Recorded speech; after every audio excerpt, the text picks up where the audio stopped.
The Sign of the Four. Chapter 1. The Science of Deduction. Sherlock Holmes took his bottle from the corner of the mantelpiece and his hypodermic syringe from its neat morocco case. With his long, white, nervous fingers he adjusted the delicate needle and rolled back his left shirt cuff. For some little time his eyes rested thoughtfully upon the sinewy forearm and wrist, all dotted and scarred with innumerable puncture marks.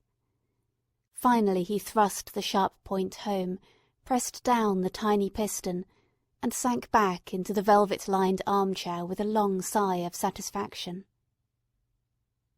3 times a day for many months I had witnessed this performance, but custom had not reconciled my mind to it. On the contrary, from day to day I had become more irritable at the sight, and my conscience swelled nightly within me at the thought that I had lacked the courage to protest. Again and again I had registered a vow that I should deliver my soul upon the subject, but there was that in the cool, nonchalant air of my companion which made him the last man with whom one would care to take anything approaching to a liberty. His great powers, his masterly manner, and the experience which I had had of his many extraordinary qualities, all made me diffident and backward in crossing him. Yet, upon that afternoon, whether it was the bone which I had taken with my lunch, or the additional exasperation produced by the extreme deliberation of his manner, I suddenly felt that I could hold out no longer. "Which is it today?" I asked. "Morphine or cocaine?" He raised his eyes languidly from the old black-letter volume which he had opened. "It is cocaine," he said. "A 7% solution. Would you care to try it?" "No, indeed," I answered brusquely. "My constitution has not got over the Afghan campaign yet. I cannot afford to throw any extra strain upon it." He smiled at my vehemence. "Perhaps you are right, Watson," he said. "I suppose that its influence is physically a bad one. I find it, however, so transcendently stimulating and clarifying to the mind that its secondary action is a matter of small moment." "But consider," I said earnestly. "Count the cost.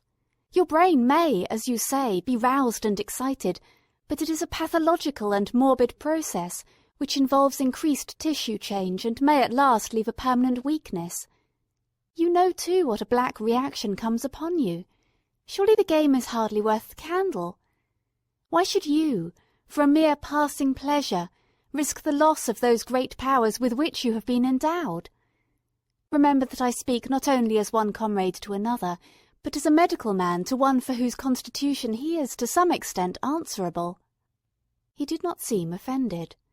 On the contrary, he put his fingertips together and leaned his elbows on the arms of his chair, like one who has a relish for conversation. "My mind," he said, "rebels at stagnation. Give me problems, give me work, give me the most abstruse cryptogram or the most intricate analysis, and I am in my own proper atmosphere. I can dispense then with artificial stimulants. But I abhor the dull routine of existence. I crave for mental exaltation. That is why I have chosen my own particular profession, or rather created it, for I am the only one in the world." "The only unofficial detective?" I said, raising my eyebrows. "The only unofficial consulting detective," he answered. "I am the last and highest court of appeal in detection. When Gregson or Lestrade or Athelney Jones are out of their depths, which, by the way, is their normal state, the matter is laid before me. I examine the data, as an expert, and pronounce a specialist's opinion. I claim no credit in such cases. My name figures in no newspaper. The work itself, the pleasure of finding a field for my peculiar powers, is my highest reward. But you have yourself had some experience of my methods of work in the Jefferson Hope case." "Yes, indeed," said I cordially. "I was never so struck by anything in my life. I even embodied it in a small brochure with the somewhat fantastic title of A Study in Scarlet." He shook his head sadly. "I glanced over it," said he. "Honestly, I cannot congratulate you upon it. Detection is, or ought to be, an exact science, and should be treated in the same cold and unemotional manner. You have attempted to tinge it with romanticism, which produces much the same effect as if you worked a love story or an elopement into the fifth proposition of Euclid. But the romance was there, I remonstrated. I could not tamper with the facts. Some facts should be suppressed, or, at least, a just sense of proportion should be observed in treating them. The only point in the case which deserved mention was the curious analytical reasoning from effects to causes, by which I succeeded in unravelling it. I was annoyed at this criticism of a work which had been specially designed to please him. I confess, too, that I was irritated by the egotism which seemed to demand that every line of my pamphlet should be devoted to his own special doings. More than once during the years that I had lived with him in Baker Street, I had observed that a small vanity underlay my companion's quiet and didactic manner. I made no remark, however, but sat nursing my wounded leg. I had a Jetsile bullet through it some time before, and though it did not prevent me from walking, it ached wearily at every change of the weather. "My practice has extended recently to the continent," said Holmes after a while, filling up his old briar-root pipe. "I was consulted last week by François Leviard, who, as you probably know, has come rather to the front lately in the French detective service. He has all the Celtic power of quick intuition, but he is deficient in the wide range of exact knowledge which is essential to the higher developments of his art. The case was concerned with a will, and possessed some features of interest. I was able to refer him to two parallel cases, the one at Riga in 1857, and the other at St. Louis in 1871, which have suggested to him the true solution. Here is the letter which I had this morning acknowledging my assistance." He tossed over, as he spoke, a crumpled sheet of foreign notepaper. I glanced my eyes down it, catching a profusion of notes of admiration, with stray magnifique, coup de maître, and tour de force, all testifying to the ardent admiration of the Frenchman.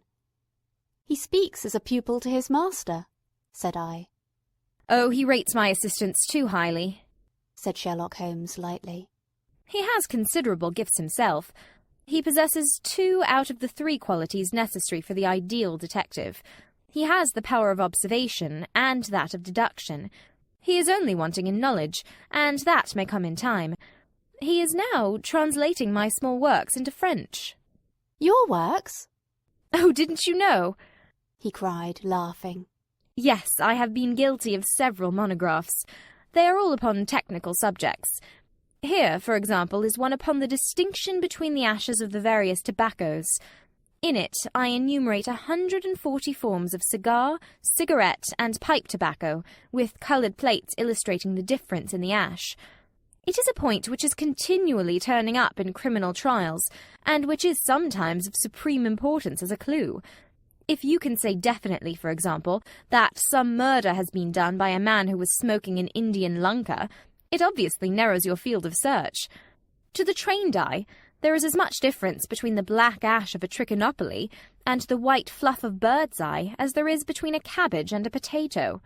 "You have an extraordinary genius for minutiae," I remarked.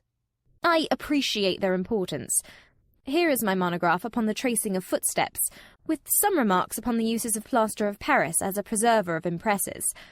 Here, too, is a curious little work upon the influence of a trade upon the form of the hand, with lithotypes of the hands of slaters, sailors, cork-cutters, compositors, weavers, and diamond polishers.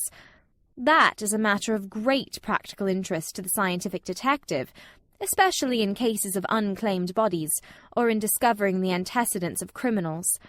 But I weary you with my hobby." "Not at all," I answered earnestly. "It is of the greatest interest to me, especially since I have had the opportunity of observing your practical application of it. But you spoke just now of observation and deduction. Surely the one to some extent implies the other." "Why, hardly," he answered, leaning back luxuriously in his armchair and sending up thick blue wreaths from his pipe. "For example, observation shows me that you have been to the Wigmore Street post office this morning, but deduction lets me know that when there you dispatched a telegram." "Right," said I. Right on both points. But I confess that I don't see how you arrived at it. It was a sudden impulse upon my part, and I have mentioned it to no one." "It is simplicity itself," he remarked, chuckling at my surprise. "So absurdly simple that an explanation is superfluous, and yet it may serve to define the limits of observation and of deduction. Observation tells me that you have a little reddish mould adhering to your instep. Just opposite the Seymour Street office they have taken up the pavement and thrown up some earth which lies in such a way that it is difficult to avoid treading in it entering. The earth is of this peculiar reddish tint which is found, as far as I know, nowhere else in the neighbourhood. So much is observation. The rest is deduction." "How, then, did you deduce the telegram?" "Why, of course I knew that you had not written a letter, since I sat opposite to you all morning. I see also in your open desk there that you have a sheet of stamps and a thick bundle of postcards. What could you go into the post office for, then, but to send a wire? Eliminate all other factors, and the one which remains must be the truth." "In this case it certainly is so," I replied, after a little thought. "The thing, however, is, as you say, of the simplest. Would you think me impertinent if I were to put your theories to a more severe test?" "On the contrary," he answered, "it would prevent me from taking a second dose of cocaine. I should be delighted to look into any problem which you might submit to me." "I have heard you say that it is difficult for a man to have any object in daily use without leaving the impress of his individuality upon it in such a way that a trained observer might read it. Now, I have here a watch which has recently come into my possession. Would you have the kindness to let me have an opinion upon the character or habits of the late owner?" I handed him over the watch with some slight feeling of amusement in my heart, for the test was, as I thought, an impossible one, and I intended it as a lesson against the somewhat dogmatic tone which he occasionally assumed. He balanced the watch in his hand, gazed hard at the dial, opened the back and examined the works, first with his naked eyes, and then with a powerful convex lens. I could hardly keep from smiling at his crestfallen face when he finally snapped the case to and handed it back. "There are hardly any data," he remarked. "The watch has been recently cleaned, which robs me of my most suggestive facts." "You are right," I answered. "It was cleaned before being sent to me." In my heart I accused my companion of putting forward a most lame and impotent excuse to cover his failure. What data could he expect from an uncleaned watch? "Though unsatisfactory, my research has not been entirely barren," he observed, staring up at the ceiling with dreamy, lacklustre eyes. "Subject to your correction, I should judge that the watch belonged to your elder brother, who inherited it from your father." "That you gather, no doubt, from the H.W. upon the back." "Quite so. The W suggests your own name. The date of the watch is nearly 50 years back, and the initials are as old as the watch, so it was made for the last generation. Jewellery usually descends to the eldest son, and he is most likely to have the same name as the father. Your father has, if I remember right, been dead many years. It has therefore been in the hands of your eldest brother." "Right, so far," said I. "Anything else?" "He was a man of untidy habits, very untidy and careless. He was left with good prospects, but he threw away his chances, lived for some time in poverty with occasional short intervals of prosperity, and finally, taking to drink, he died. That is all I can gather." I sprang from my chair and limped impatiently about the room, with considerable bitterness in my heart. "This is unworthy of you, Holmes," I said. "I could not have believed that you would have descended to this. You have made inquiries into the history of my unhappy brother, and you now pretend to deduce this knowledge in some fanciful way. You cannot expect me to believe that you have read all this from his old watch. It is unkind, and, to speak plainly, has a touch of charlatanism in it." "My dear doctor," said he kindly, "pray accept my apologies. Viewing the matter as an abstract problem, I had forgotten how personal and painful a thing it might be to you. I assure you, however, that I never even knew that you had a brother until you handed me the watch." "Then how in the name of all that is wonderful did you get these facts? They are absolutely correct in every particular." "Ah, that is good luck. I could only say what was the balance of probability. I did not at all expect to be so accurate." But it was not mere guesswork. No, no, I never guess. It is a shocking habit, destructive to the logical faculty. What seems strange to you is only so because you do not follow my train of thought, or observe the small facts upon which large inferences may depend. For example, I began by stating that your brother was careless. When you observe the lower part of that watch case, you notice that it is not only dinted in 2 places, but it is cut and marked all over from the habit of keeping other hard objects, such as coins or keys, in the same pocket. Surely it is no great feat to assume that a man who treats a 50-guinea watch so cavalierly must be a careless man. Neither is it a very far-fetched inference that a man who inherits one article of such value is pretty well provided for in other respects. I nodded to show that I followed his reasoning. It is very customary for pawnbrokers in England, when they take a watch, to scratch the number of the ticket with a pin-point upon the inside of the case. It is more handy than a label, as there is no risk of the number being lost or transposed. There are no less than 4 such numbers visible to my lens on the inside of this case. Inference, that your brother was often at low water. Secondary inference, that he had occasional bursts of prosperity, or he could not have redeemed the pledge. Finally, I ask you to look at the inner plate, which contains the keyhole. Look at the thousands of scratches all round the hole, marks where the key has slipped. What sober man's key could have scored those grooves? But you will never see a drunkard's watch without them. He winds it at night, and he leaves these traces of his unsteady hand. Where is the mystery in all this?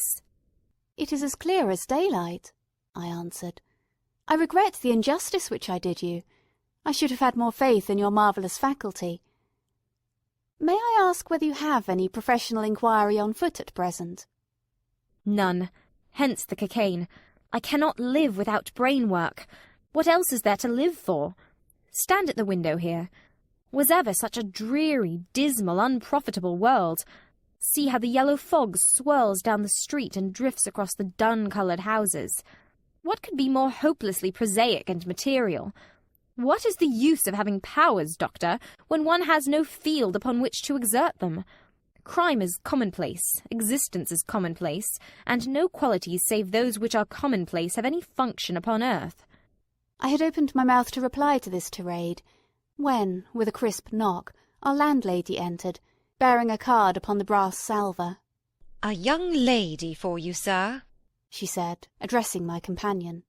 Miss Mary Morstan, he read. I have no recollection of the name. Ask the young lady to step up, Mrs. Hudson. Don't go, Doctor. I should prefer that you remain. End of chapter 1.